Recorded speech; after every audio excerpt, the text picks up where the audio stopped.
এখন আমার স্বামীকে মার্ডার করে দিয়েছে। কি কি করলো আমি একদম পাই না। আমি এই বোতল কুড়িয়ে কোনো রকম জীবন বাঁচাই। বয়স ছুঁয়েছে 60-এর কোঠা, পাক ধরে মাথার সব চুল সাদা, আর তার মধ্যেই জলজল করে সিঁদুরে রাঙানো সিথি। কিন্তু যার জন্য সেই মানুষটারই হদিশ নেই গত 7 বছর। শাহজাহান ও তার বাহিনীর অত্যাচারে স্বামীকে হারিয়েছেন সন্দেশখালীর মালতী মহালি।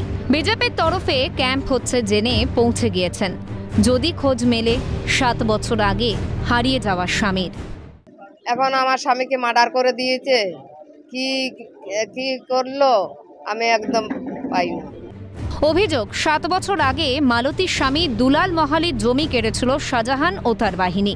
পরে বারবার জমি চাইলে জমি ফেরানোর প্রতিশ্রুতি দেয় শাহজাহান। জমি দেওয়ার নামে দুলাল মহালিকে ডেকে পাঠানো হয় স্থানীয় টেংরামারি স্কুলে।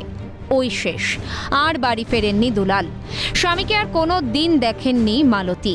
পরে স্বামীর খোঁজে শাহজাহানের কাছে গেলে চলে বাড়ি ভাঙচুর। সন্দেশখালী থানায় অভিযোগ দায়ের করেন মালতী। কিন্তু না মিলেছে স্বামীর খোঁজ, না মিলেছে জমি।